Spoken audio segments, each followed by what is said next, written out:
No let-up in Yemen's deadly crackdown on anti-government protesters, and President Ali Abdullah Saleh is still resisting calls to step down.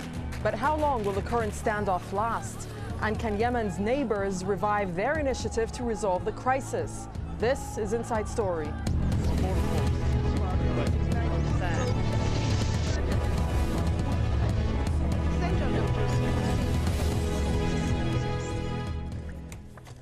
Welcome to Inside Story. I'm Darine Abu Gaida. Well, protesters in Yemen have once again faced the guns of the government they want to bring down. Security forces have fired bullets at crowds of thousands of people who are all calling for President Ali Abdullah Saleh to step down. Soldiers shot at the protesters using anti-aircraft guns mounted on vans all the time, while snipers fired on them from rooftops.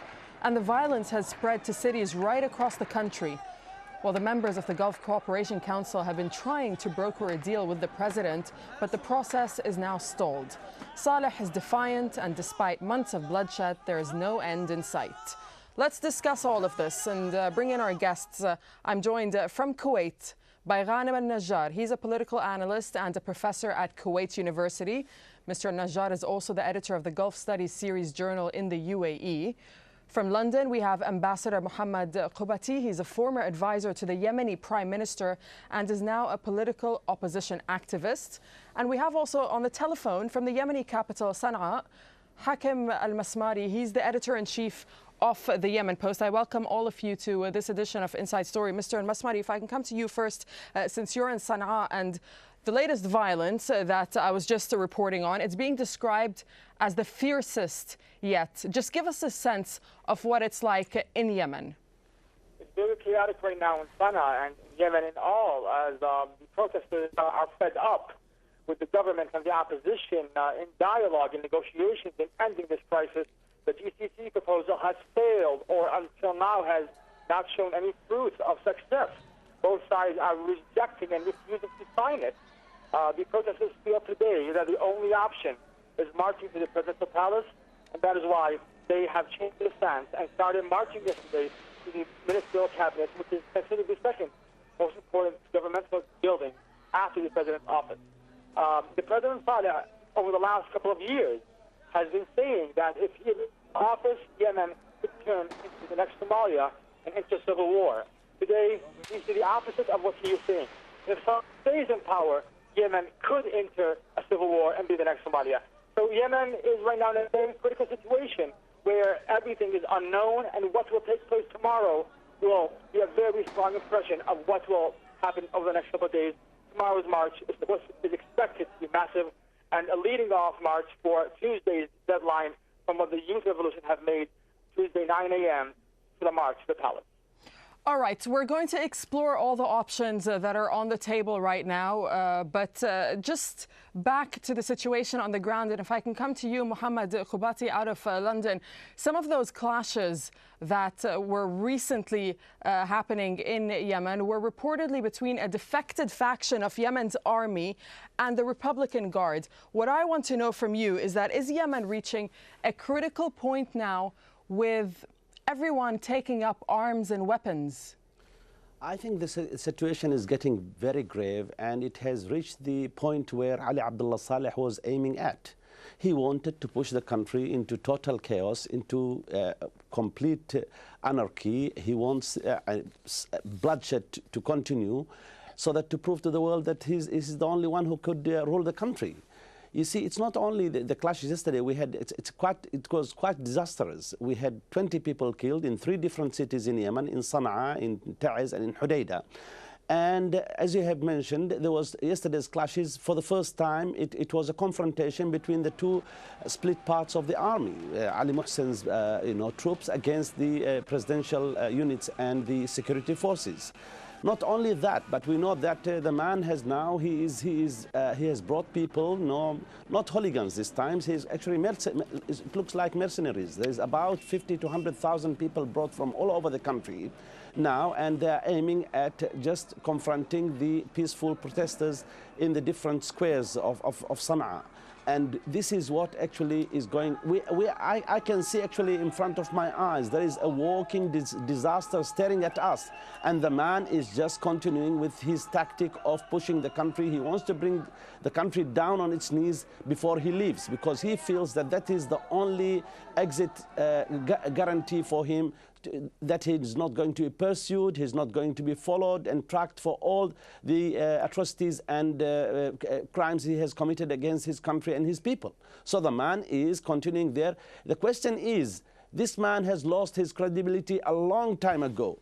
What is now at stake is the credibility of our brothers in the GCC, and especially our big brother Saudi Arabia. And also at the same time, it's the credibility of the West, and in particular the credibility of the United States is at stake now, because the killing is continuing. It has continued for the past 5-6 weeks since this initiative which has started, and the man is still there sticking, and he is intending to push the country towards civil war, towards disintegration. And this doesn't only threaten the peace and stability in Yemen, it threatens the peace and stability of the region and perhaps of the world at large. So are we going to continue just sitting on the fence watching this man pushing the country into that state of which I feel quite, I can't understand why does the world is watching that.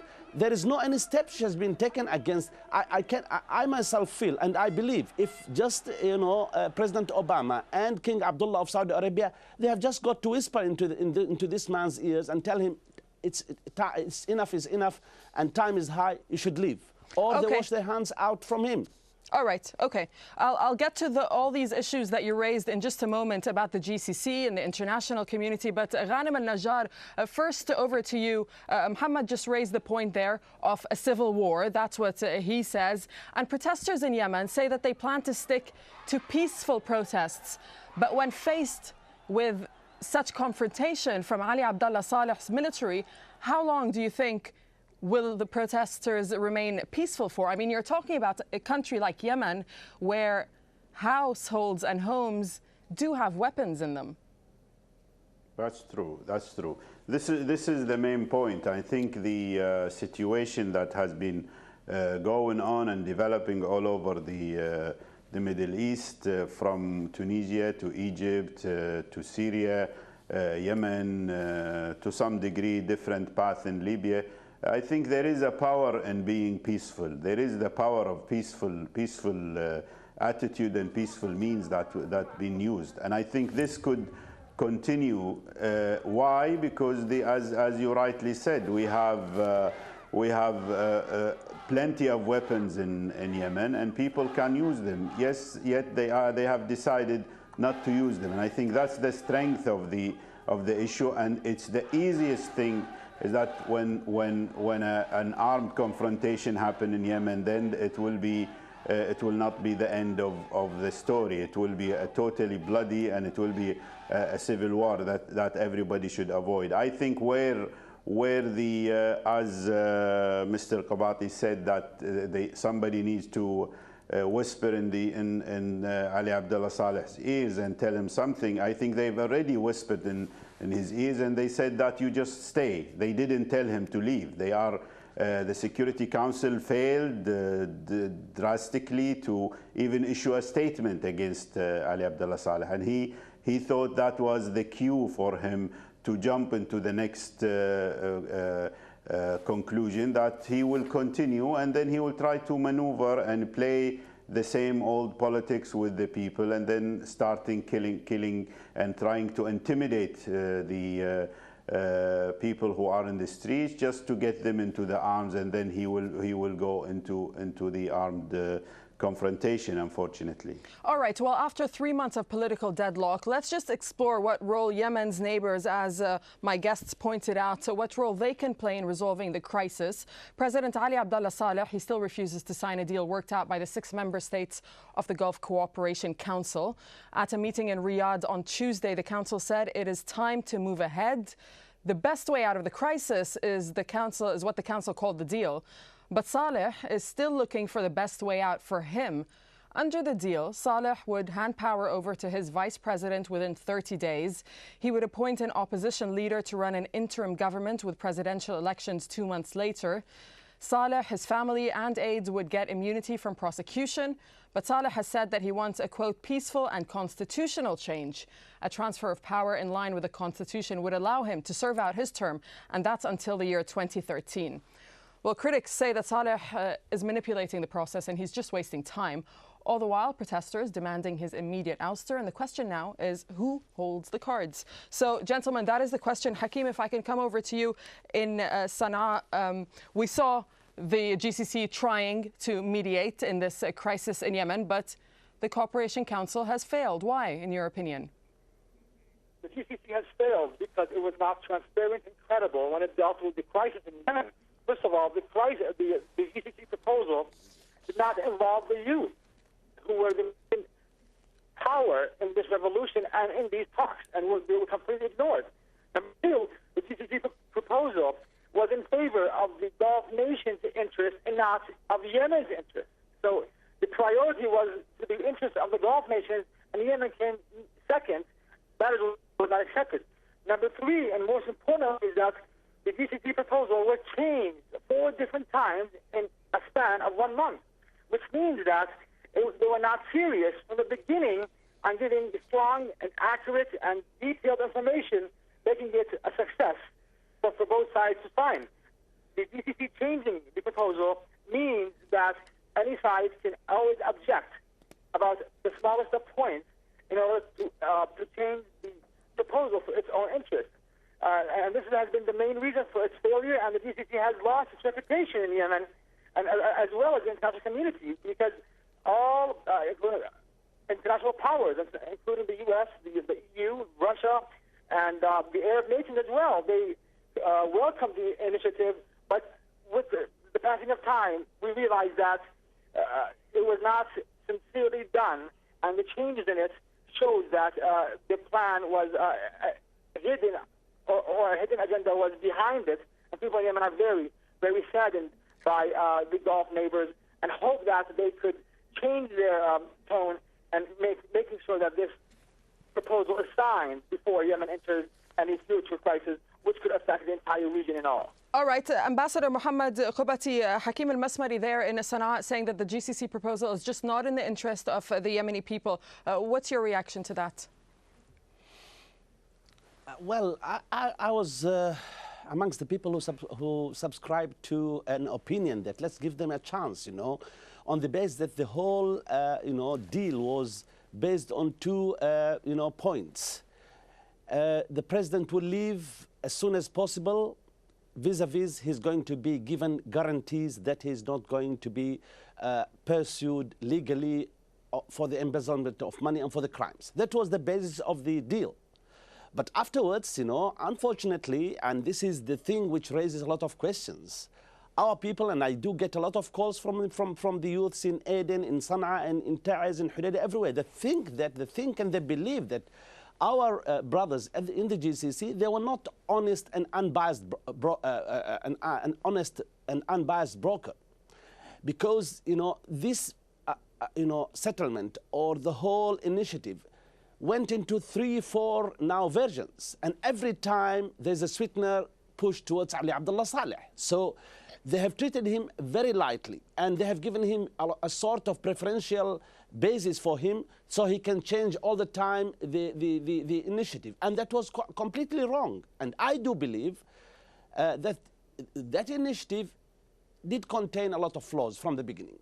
There were a lot of defects in it, structurally and functionally. From the beginning, the approach was only to solve the question as if it was a sort of a crisis between two opposing parts, which are the opposition, only the formal opposition that took into consideration, and Ali Abdullah Saleh. But it is clear for us that after Ali Abdullah Saleh, the aftermath of Ali Saleh regime, there are other problems they should have taken into consideration. And I do mention in one of them, and the most important one, is the southern question. They did not approach this, and the initiative never addressed the question of the south, the southern question. The other thing is, besides that, not only the preferential sort of treatment for Ali Abdullah Saleh and the missing of the southern question, There's also another defect. They did not take the other parts and the other sections of the opposition into account. There were other oppositions within the country, and most important of them were the youths. But besides that, you had the Southerners, you had the Houthis, you had the opposition outside the country. All of these sections of the opposition were sort of neglected. So those flaws, we agreed to accept them on the basis that there would be a quick sort of departure of the president, and on the basis that in the interim period of 60 days or more than that, there would be a sort of a universal dialogue between all different parties which are concerned, and within them now the youths, so we can start a universal dialogue towards reaching a settlement which Yemen has been actually looking for the past 90 years. Okay. We're looking for a historical compromise. All right, here. let me just bring in Ghanem from Kuwait. Do you think that there are fears among GCC countries that any new government that comes into power in Yemen will just open up a whole host of other problems that perhaps they don't want to deal with? Well, I mean, to be exact, I think the GCC countries are very much interested in stability and interested in having Yemen as stable as possible, because any instability in Yemen could open up a lot of windows and possibilities that they might not like. But for them, I think the GCC went in the wrong direction. They have misconception of the power players in Yemen at the moment since the uprising started. I think there are several, as Mr. Qabati rightly said, I think there are several groups could be included within the opposition, and not choosing Al-Liqa al-Mushtarak only as possible party in negotiation. When you go into negotiation, you have to have a serious and honest broker. I think the GCC are getting it wrong. I think the GCC are very much interested in very peaceful transition of power, but with someone, a great manipulator like Ali Abdullah Saleh, they will definitely be on the losing side, and also they would look bad in front of the majority of the Yemeni people. The United States also is losing steam and losing credibility in front of everybody. You can't really have the Security Council so harsh on other countries and you just forget about Yemen and not being able even to get something, even a statement, even anything. I think also the Human Rights Council need to address this issue, yet nothing happened yet. Back to the GCC for just a moment, Ghanem. Is the GCC better or worse off with President Saleh in power? No, I think they would be better off without Ali Abdullah Saleh in power. Mohammed Qabati, same question to you. GCC better or worse off with President Saleh in power? I mean, the answer should be known. Basically, now he's pushing the country and the whole world into danger. They are better off. Not only the GCC, the whole world is better off, not only the Yemeni people. Okay, well, one card, Ambassador Qabati, that President Ali Abdullah Saleh has certainly played is the Al-Qaeda card, saying that if he steps down, there is so much unrest in Yemen. It is a fact. There is Al-Qaeda in Yemen. There's a host of economic problems. There is unemployment as well. There's the separatists that you mentioned. I mean, what happens if President Ali Abdullah Saleh to step down? There are just so many issues to deal with. I agree with you, but the world should understand, and I think now our friends in the West, especially the Americans, do understand this man has been playing this game, he's a manipulator and a clever player and a sort of a gambler. But I think now this thing has been completely exposed. We know that he has given, and we do believe that he has given a lot of facilities for the Americans, to carry out clandestine activities and covert operations. But at the same time, he was, like we say in Yemen, he was just chewing cud on both cheeks.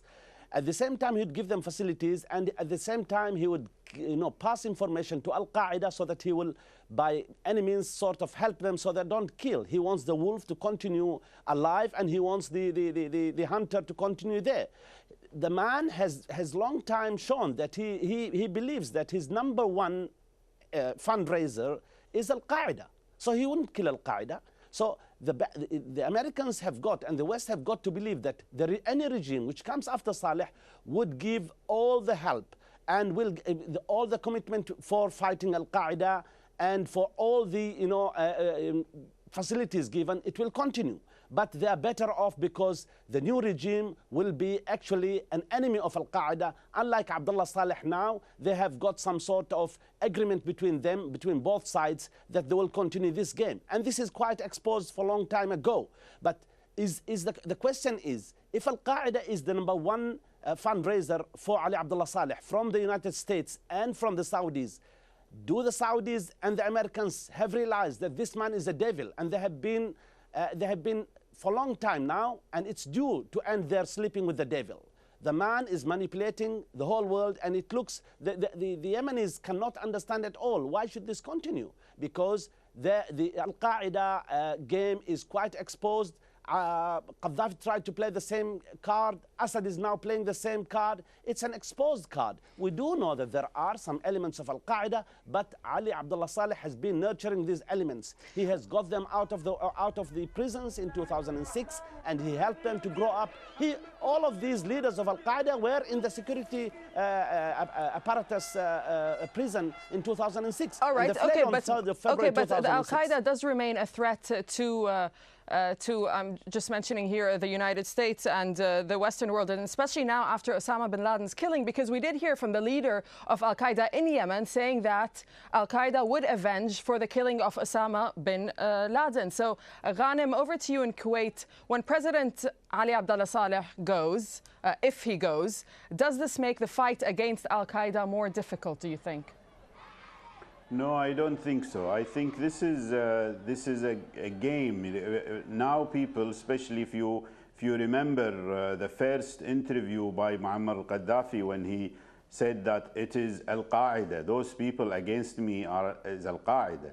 I think Al-Qaeda is a good scarecrow for everybody. Yes, it is there, but there is a need for much more comprehensive work to work against Al-Qaeda, and it needs not only war and terror as stipulated by United States, and it looks like a failure. It needs a lot of work with all countries. I don't think any country, any government, any regime that is coming to Yemen would be acceptable and in good terms with Al-Qaeda. Then there will be a good coordination, even with the United States in the future, even with the Saudi government, even with the Gulf GCC countries to work against Al-Qaeda. But with Ali Abdullah Saleh and other dictators in the region are using Al-Qaeda to prevent any reform and democratic transformation in the region.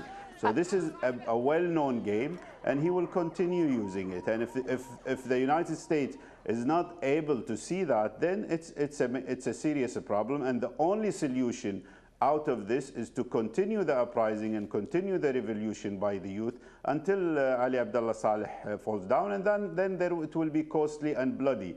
But when the GCC and the United States interfere seriously, they step and try to prevent these massacres from happening, because I was the independent expert on Somalia for more than 9 years, and I know what's happening in Somalia very well, and it's close to Yemen. So I think if something not happening, then we are really going in the wrong direction. Okay, just final thoughts from Ambassador Mohammed Qobati. Are you optimistic at all that a resolution will be found quickly?